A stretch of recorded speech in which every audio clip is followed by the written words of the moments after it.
रैखाथि हान्जानि आखायाव उदखारिनि जिउ खहा। जम्मु आरो काश्मीरनि राजौरीआव दिनै रैखाथि हान्जानि आखायाव सासे उदखारिनि जिउ खहा जायो।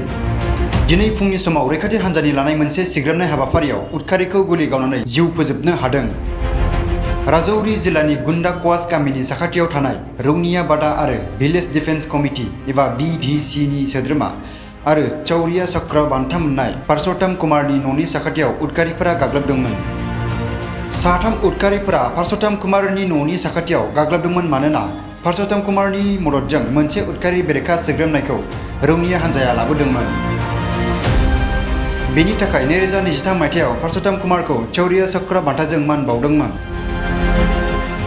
उदखारिफोरनि गाग्लोबनायखौ बे खेबाव फेलें खालामनो हादों रौनिया हान्जाया।